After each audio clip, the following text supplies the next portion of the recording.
Man, what a fun day, and what a great camp.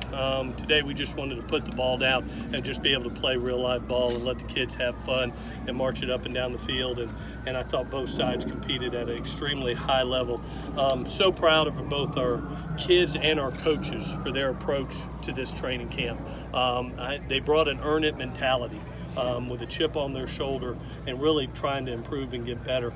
I really thought it was a successful camp for a couple of reasons. One, we decided to implement a new offensive scheme that was simple Simon, that was allowing our kids to play fast, and they saw that over 15 practices. To be able to watch our defense shorten things down and shrink the system a little bit has allowed our defense to play faster.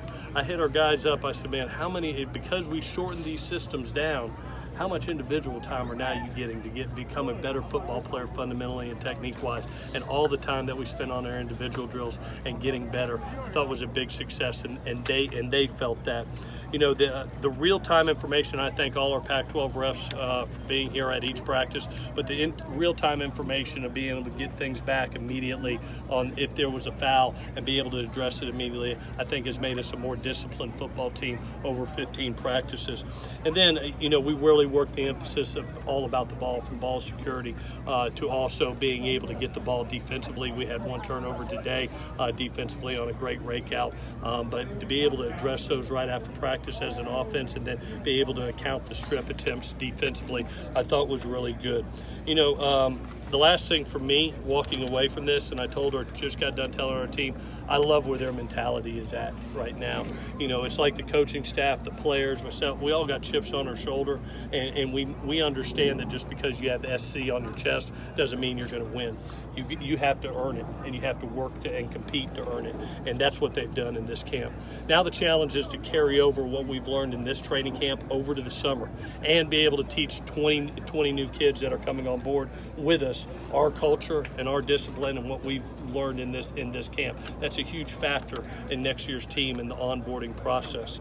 I know you're going to ask me about depth chart and QBs and all that. I'm going to sit down with our offensive defensive staffs and see if we had to play next week, where would we be? I'm going to have some honest conversations with some guys to give them real-time information, but obviously I'm going to tell each and every person, understand, all right, it's about who can compete the best in the moment, and I'll announce it 2 deep on that Friday, and the best ones will walk out there first. But we will have some honest conversations to be able to alert guys of where they're at, where they got to get better at, and where they need to improve if we were to play next Saturday. One injury, Gino Quinones just had a simple wrist surgery. Scope should be back here in about 3 weeks. With that, I'll take any questions that you got. Will the depth chart be made available to the media? On Fridays, yeah, every Friday.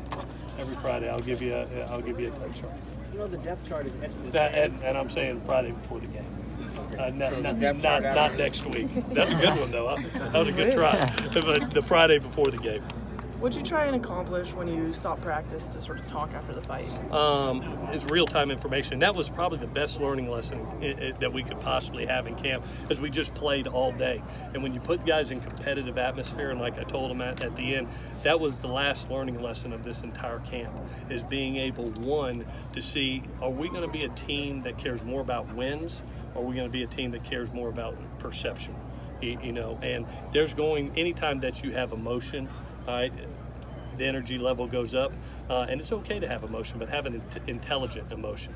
There's going to be guys that push and shove, and you can't push back, and they've done a great job in this camp. But as they've known, as you've seen out here, if we get a personal foul, I stop practice. I'm going to up down everybody, so they understand that it costs everybody when you make that decision and you let emotion get the best of you. So that was a great learning lesson in camp. Really haven't had that one yet in this entire camp, but that was a good thing to happen to us. Which players in particular have stood out to you? I think defensively, I like where our defensive front is right now, to be honest with you. I really think Brandon Peely may have improved the most on the defensive front. We challenged him coming off of last season that we really feel he can be a better player than what he was last year, and he took it to heart this camp. I think he's the most improved. Jay Tufeli has just been wrecking havoc in the backfield from the interior, and just Marlon is a mountain to move. So, those interior three guys have just stood out to me, how well they have held the point. Offensively, man, I'm just really fired up right now. Really, I've loved the passing game, but our backs right now and our offensive line, we're able to physically run the ball. And to be able to have, Vi and Steven and Big Marquise and Quincy and those host of backs, man, they showed their stuff when given the opportunities in our live drill. We maxed out tackle days by NCAA rule, and we wanted to put them in those situations and make them better runners as we go into summer, and they took advantage of it. I think even down on the 10-yard line when we finished this day, that was all running backs. That was their opportunity to end the day and win it for the offense, and they did. You've had Houston and Iowa playing middle. Mm-hmm. Is that the plan moving forward, given their experience, to keep both of them there? Yeah, for us, it's about you have to have guys that can call the defense and be able to get us in the correct calls. They're the quarterback of the defense, so you have to be able to train there. We're very fortunate because we're talented right now at inside linebacker. Those two kids are seniors.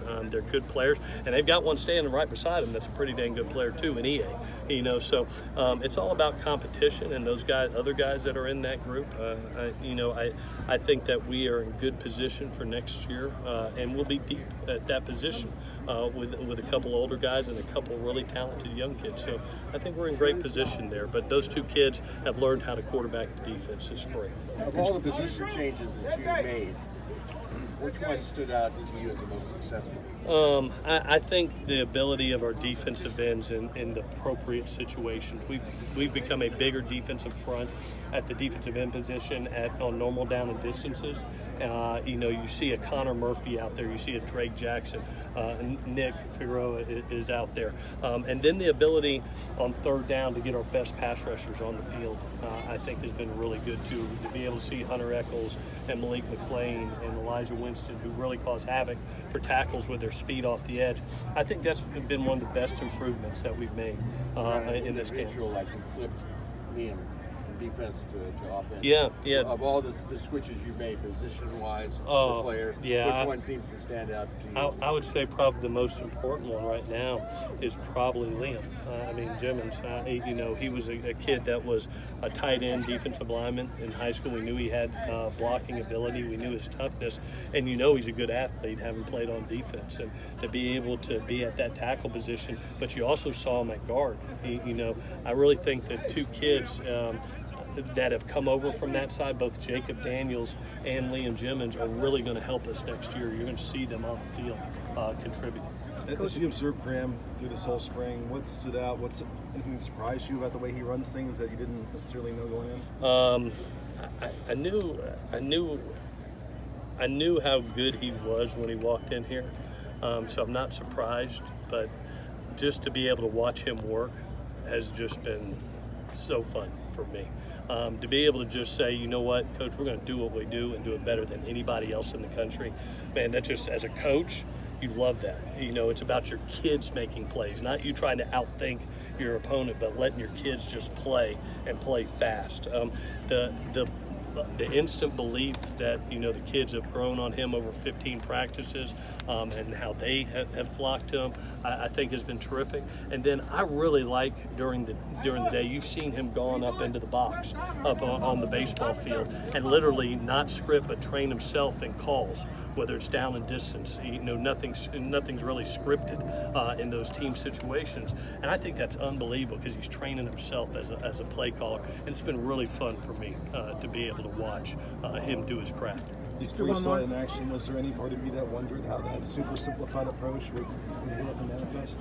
You always, you always think, at the University of Memphis, being the coordinator there, we were very simple, Simon. We had some good athletes and had been a part of that system, not necessarily grams, but something really, really simple, and it allowed our kids to play really fast. So to get back to that has been really neat. This spring to watch our kids not only grow in it and get better in it, but truly believe in it, and they feel the tempo and how fast we can play is a weapon for them. And it's just been a great spring. It's been a great spring to watch. I can't wait till next year. Good. All righty, guys. Thank you.